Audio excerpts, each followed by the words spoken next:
మిత్రులారా నమస్తే, నేను మీ Prasad Murthy. Welcome to promo talks. Rahul Gandhi తగ్గటం లేదండి.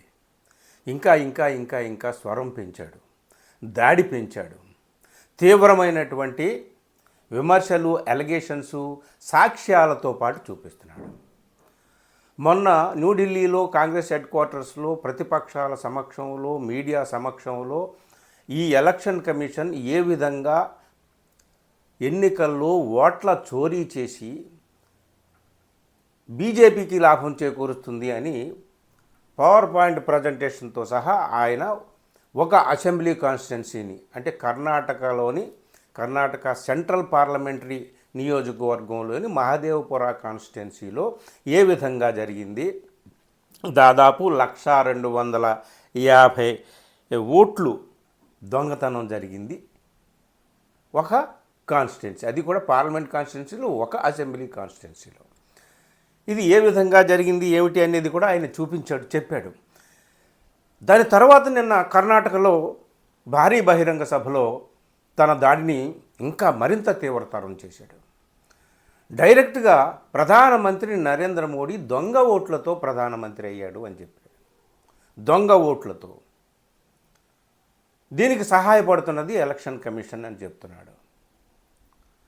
మీరు మాకు ఇవ్వండి, డిజిటల్ రికార్డ్ ఇవ్వండి, అలాగే సీసీటీవీ ఫుటేజ్ ఇవ్వండి, అంతా కూడా పారదర్శకంగా ఇవ్వండి, మేము నిరూపిస్తాం. ఒక్క నియోజకవర్గంలోనే మీరు మాకు ఎలక్ట్రానిక్ రికార్డ్ ఇవ్వలేదు. వాళ్ళు ఇచ్చింది ఏమిటా అంటే దాదాపు 7 అడుగుల ఎత్తు, లక్షల కొలది ఆ ఓటర్ల యొక్క కాగితాలు, ఆ జాబితాకు సంబంధించిన లిస్టు 7 అడుగుల ఎత్తున్నటువంటి కాగితాల కట్టలు 3 ఇచ్చి పడేశారు. వాటిని చూడడానికి 6 నెలలు పట్టింది. అంటే ఒక వ్యక్తి ఎక్కడెక్కడ ఉన్నాడో చూడడానికి ఎన్ని రకాలుగా చేయాలి.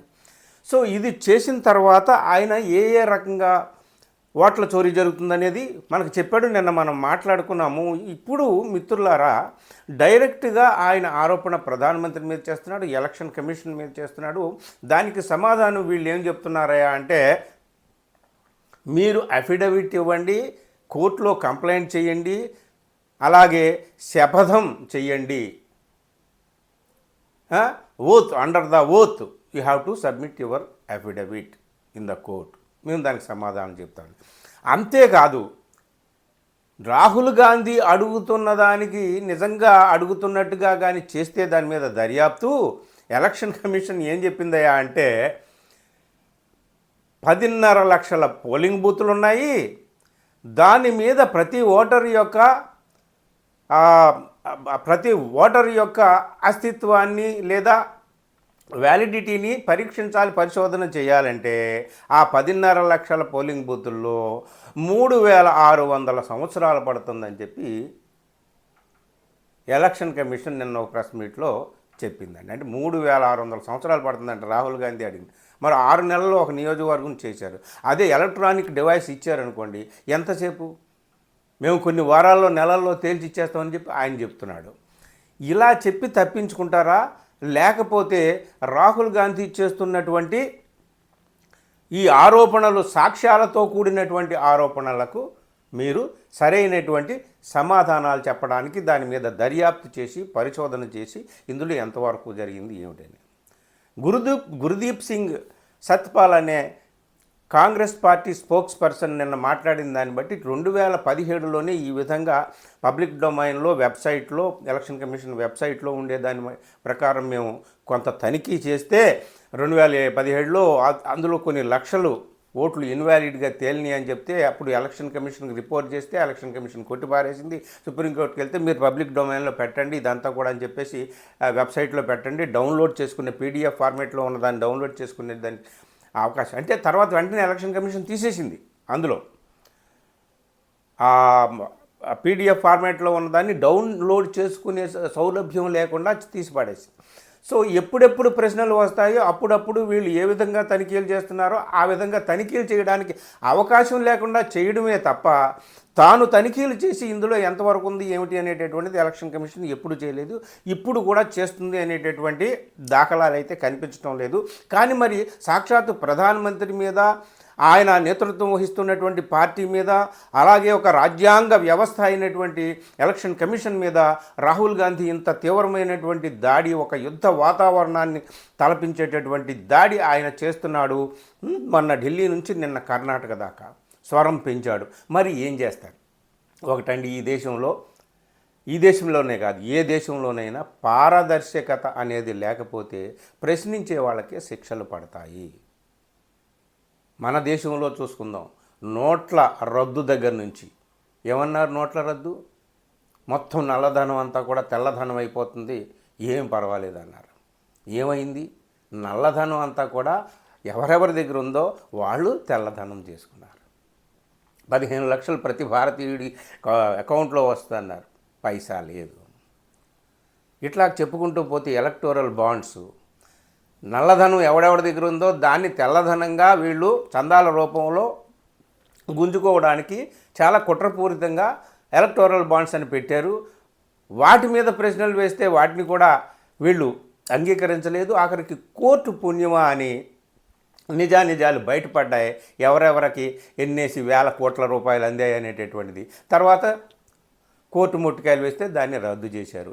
ఇట్లాగా అక్కడ నుంచి తీసుకొని ఆపరేషన్ సింధూరు దాకా ఎన్నెన్నో ప్రశ్నలు వేసిన ఏ ప్రశ్నకి సరైన సమాధానం ఉండదు. ఎందుకంటే పారదర్శకత అనేటటువంటిది లేదు. కాబట్టి వీళ్ళు ప్రశ్నించే వాళ్ళనే ఏదో ఒక రకంగా ఇరికించి చేస్తారు. ఇప్పుడు రాహుల్ గాంధీ విషయంలో కూడా నిజంగా రాహుల్ గాంధీ అడుగుతున్న దానికి, ఆయన చూపిస్తున్నటువంటి సాక్ష్యాలకి సమాధానంగా దాని మీద ఎలక్షన్ కమిషన్ నిజాయితీ ఉంటే, లేదా పాలకులకు నిజాయితీ ఉంటే నిష్పక్షపాతమైనటువంటి దర్యాప్తు జరిపించి ఇందులో ఇదిగో అవకతవకలు ఉన్నాయి అని తెలుసుకొని ఆ అవకతవకలను సరిదిద్దాలి. లేదు, అవకతవకలు లేవు, ఇవన్నీ కూడా నిరాధారమైన ఆరోపణలు, కట్టుకథలు, కల్పితాలు, రాహుల్ గాంధీ వ్యూహాత్మకంగా కుట్రపూరితంగా ఇలాగా మమ్మల్ని డిఫేమ్ చేయడానికి, రాజ్యాంగ వ్యవస్థని డిఫేమ్ చేయడానికి, రాజ్యాంగబద్ధంగా ఎన్నికైనటువంటి పార్టీని డిఫేమ్ చేయడానికి ఇలాగా చేస్తున్నాడు అని చెప్పి మీరు నిరూపిస్తారా? సో నిరూపిస్తే అప్పుడు రాహుల్ గాంధీ మీద చర్యలు తీసుకోవచ్చు. కానీ ఇక్కడ రాహుల్ గాంధీ అడుగుతున్న దానికి ఎలక్షన్ కమిషన్ నుంచి వచ్చిన సమాధానం ఏంటి? 3600 సంవత్సరాలు పడుతుందన్నారు. కాబట్టి ఇప్పుడు కాదు, ఈ జన్మలో కాదు, వచ్చే జన్మలో కాదు, నాకు తెలిసి కొన్ని వందల జన్మలకైనా రాహుల్ గాంధీ లేవనెత్తినటువంటి ఈ ప్రశ్నలకు జవాబు దొరకదు. బహుశా రాహుల్ గాంధీ నోరు నొక్కేటటువంటి ప్రయత్నం ఏమైనా చేసేటటువంటి అవకాశం ఉంది. ఇప్పటికే 20 పైగా కేసులు ఆయన మీద ఉన్నాయి. అందుకని పారదర్శకత లేనటువంటి దేశంలో ప్రశ్నించే వాళ్ళకే శిక్షలు ఉంటాయి తప్ప ప్రశ్నలకు జవాబులు ఉండవు. ఇప్పుడు రాహుల్ గాంధీ లేవనెత్తినటువంటి ఈ విషయానికి కూడా మరి ఉండవు, జవాబులు ఉండవు. కానీ మరి దేశం ఉంటుంది కదా, దేశంలో ప్రతిపక్షాలు ఉంటాయి కదా, ప్రజలు ఉంటారు కదా. ప్రజలు నిన్న మొన్నట్లాగా లేరు. ఇప్పుడు ప్రతి ఒక్కడి చేతిలో సెల్ ఫోను, ఐఫోను, స్మార్ట్ ఫోన్లు ఉంటున్నాయి. ప్రతి ఒక్కళ్ళకి కూడా తెలిసిపోతుంది దేశంలో ఏం జరుగుతుంది ఏమిటి అనేటటువంటిది. రాహుల్ గాంధీ దొంగ దొంగ దొంగ అని ఆయన చెప్తుంటే సాక్ష్యాలు పెట్టి నువ్వు నిరూపించు, అఫిడవిట్ ఇవ్వు, శపథం చెయ్యి అని అంటున్నారు. ఎవరు నిరూపించుకోవాలి?